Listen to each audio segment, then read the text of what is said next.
Hi all, re NEET എക്സാമിന് D and F block elements എന്ന ചാപ്റ്ററിൽ നിന്ന് ചോദിച്ച ക്വസ്റ്റ്യൻസ് നമുക്കൊന്ന് നോക്കിയാലോ. Green paramagnetic species formed by heating KMnO4. D block എലമെന്റിൽ മാംഗനീസിന്റെ വളരെ ഇമ്പോർട്ടൻ്റ് ആയിട്ടുള്ള ഒരു ഓക്സിഡൈസിങ് ഏജന്റിനെ കുറിച്ച് നമ്മൾ പഠിക്കുന്നുണ്ട്. KMnO4 സ്ട്രോങ്ങസ്റ്റ് ഓക്സിഡൈസിങ് ഏജന്റ് ആണ്. പൊട്ടാസ്യം പെർ മാംഗനേറ്റ് ആണ്. ഈ KMnO4നെ ഹീറ്റ് ചെയ്താൽ എന്താ കിട്ടുക? ഗ്രീൻ കളറുള്ള സ്പീഷീസ് എന്നൊക്കെ ക്വസ്റ്റിനകത്ത് പറയുന്നുണ്ട് അല്ലേ. അപ്പോൾ അതൊരു ക്ലൂ തന്നെയാണ്. തീർച്ചയായിട്ടും നമുക്കത് അറിയാൻ പറ്റും. കാരണം പൊട്ടാസ്യം പെർ മാംഗനേറ്റിന്റെ കളർ പർപ്പിൾ ആണെന്നും പൊട്ടാസ്യം മാംഗനേറ്റിന്റെ കളർ ഗ്രീൻ ആണെന്നും നമ്മൾ പഠിക്കുന്നുണ്ട്. ഇനി ഹീറ്റ് ചെയ്യുമ്പോൾ എന്ത് കിട്ടും?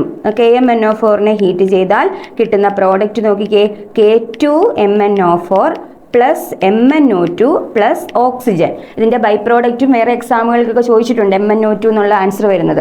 പക്ഷേ ഇവിടെ അതല്ല. ഇവിടെ എന്താണ്? ഗ്രീൻ എന്ന ക്വസ്റ്റിനകത്ത് അല്ലെ, ഗ്രീൻ പാരാമാഗ്നറ്റിക് സ്പീഷീസ് എന്ന് ക്വസ്റ്റിൻ എടുത്ത് പറയുന്നുണ്ട്. അപ്പോൾ തീർച്ചയായിട്ടും KMnO4നെ 513 കെൽവിനിൽ ഹീറ്റ് ചെയ്താൽ അത് ഡീകമ്പോസ് ചെയ്ത് കിട്ടുന്ന പ്രോഡക്റ്റ് ആണ് K2MnO4. അതിൻ്റെ പേര് പൊട്ടാസ്യം മാംഗനേറ്റ് എന്നാണ്. കളർ ഗ്രീൻ ആണ്. അതുകൊണ്ട് തന്നെ നമ്മുടെ കറക്റ്റ് ആൻസർ എന്ന് പറയുന്നത് ഓപ്ഷൻ 2 ആണ്. അടുത്ത ക്വസ്റ്റ്യൻ നോക്കാം. അസേർഷൻ റീസൺ ക്വസ്റ്റ്യൻ ആണ്. അസേർഷൻ ആയിട്ട് കൊടുത്തിരിക്കുന്നത് 3D transition metals have high melting point. നമുക്ക് എല്ലാവർക്കും അറിയാം, വളരെ വളരെ ഹാർഡ് ആയിട്ടുള്ള ക്രോമിയം, അയൺ ഇങ്ങനെയുള്ള മെറ്റലുകൾ എല്ലാം 3D സീരീസിലുണ്ട് അല്ലേ. അപ്പോൾ തീർച്ചയായിട്ടും അവർക്ക് ഹൈ മെൽറ്റിംഗ് പോയിന്റ് ആണ് എന്നുള്ളത് വളരെ ഷുവർ ആയിട്ടുള്ളൊരു കാര്യമാണ് അല്ലേ. അപ്പോൾ അസേർഷൻ ട്രൂ ആണ് എന്നുള്ള കാര്യത്തിൽ സംശയമൊന്നുമില്ല. ഇനി എന്താണ് ഇതിൻ്റെ ഹാർഡ്നെസ്സിൻ്റെ കാരണം അല്ലേ? 3D സീരീസിലെ മെറ്റൽ എന്തുകൊണ്ട് ഇത്ര ഹാർഡായി? ഒരു മെറ്റൽ ഹാർഡ് ആകണം എന്നുണ്ടെങ്കിൽ തീർച്ചയായിട്ടും അതിലെ മെറ്റാലിക് ബോണ്ട് വളരെ വളരെ സ്ട്രോങ് ആയിരിക്കും അല്ലെ. സ്ട്രോങ് ബോണ്ട് ഉണ്ടെങ്കിൽ അല്ലേ ഹാർഡ് ആകുക. ഹാർഡ് ആകുമ്പോഴാണല്ലോ മെൽറ്റിംഗ് പോയിന്റ് കൂടുന്നത്. അപ്പോൾ മെറ്റാലിക് ബോണ്ട് സ്ട്രോങ് ആണ് എന്നുള്ള റീസൺ ഓക്കെയാണ്.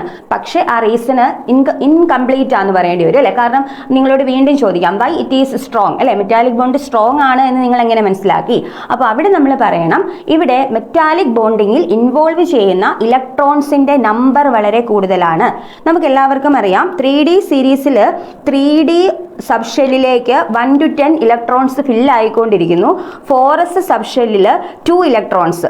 2 എക്സെപ്ഷൻ എലമെന്റുകൾക്ക് 1 ഇലക്ട്രോൺ വരാം. എന്നാലും ജനറലി എന്താണ്, മജോറിറ്റി ഓഫ് ദി ആൾക്കാർക്കും എസ്സിൽ 2 ഇലക്ട്രോൺ ആണ് അല്ലേ.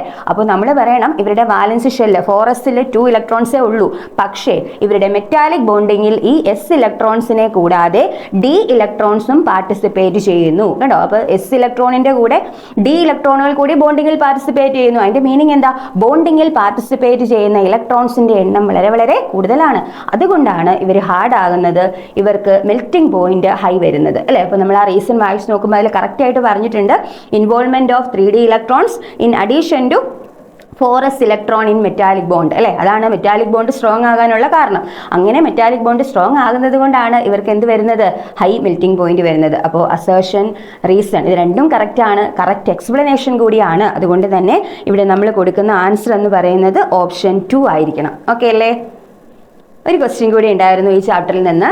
ദാറ്റ് ഈസ് എഫ് ബ്ലോക്കിലെ ക്വസ്റ്റ്യൻ ആയിരുന്നു അല്ലേ. ഇത് രണ്ടും ഡി ബ്ലോക്ക് ആയിരുന്നു. അടുത്തത് എഫ് ബ്ലോക്കിലെ ക്വസ്റ്റ്യൻ ആണ്. എഫ് ബ്ലോക്കിൽ നമ്മൾ പഠിക്കുന്ന ലാന്തനൈഡ് സീരീസ് അല്ലേ. അപ്പോൾ അതിൽ ലാന്തനൈഡ് അയോൺ ഹാവിങ് 4 അൺബയേർഡ് ഇലക്ട്രോൺ അല്ലേ. അപ്പോൾ നമുക്ക് ലാന്തനൈഡ് സീരീസ് എന്ന് പറഞ്ഞാൽ സിറിയം തൊട്ട് ലൂട്ടീഷ്യം വരെ വരുന്ന ഒരു 14 എലമെന്റ്സ് ആണ്.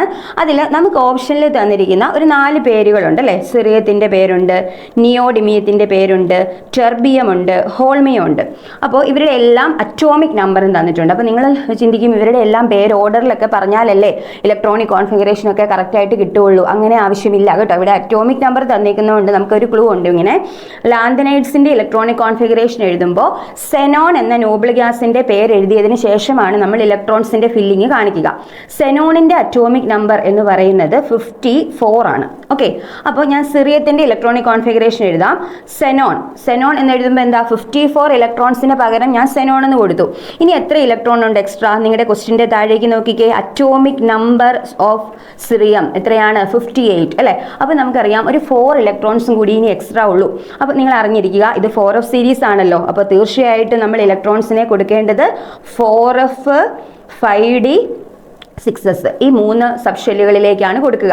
എസ്സിൽ 2 ആണ്, അതിനൊരു കൺഫ്യൂഷനും വേണ്ട. അപ്പോൾ തന്നെ 56 ആയി. പിന്നെ 2 ഇലക്ട്രോൺസേ ഉള്ളൂ, അത് F1ഉം D1ഉം ആണ്. സിറിയത്തിന് D1 ഇലക്ട്രോൺ ഉണ്ട്. ബാക്കിയുള്ള ഇതിൽ കൊടുത്തിരിക്കുന്ന ആൾക്കാർക്കൊന്നും D0 ഉള്ളൂ, D1 ഇല്ല. പക്ഷേ സിറിയം ഫസ്റ്റ് ലാന്തനൈഡ് എലമെന്റ് ആണ്, അത് 4F1 5D1 6s2 ആണ്. അപ്പോൾ അങ്ങനെയാണെങ്കിൽ സിറിയം 3+ അല്ലേ, നമ്മുടെ ക്വസ്റ്റിൽ കൊടുത്തേക്കുന്ന അയോൺ ഏതാ?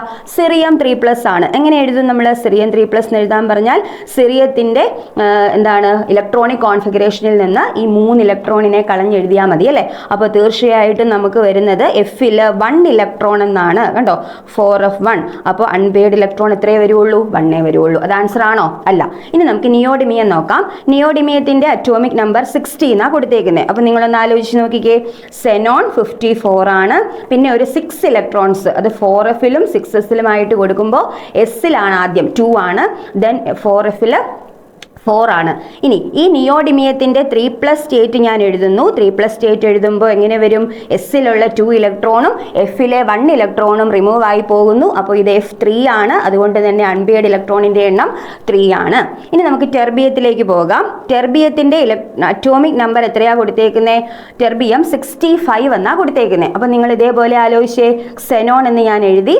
സെനോണിന്റെ അറ്റോമിക് നമ്പർ 54. നമുക്ക് വേണ്ടത് 65. 11 ഇലക്ട്രോൺസ് പെൻഡിങ് ഉണ്ട് അല്ലേ. അപ്പോൾ 11 ഇലക്ട്രോൺസിനെ നമ്മൾ എങ്ങനെ ഫില്ല് ചെയ്യും?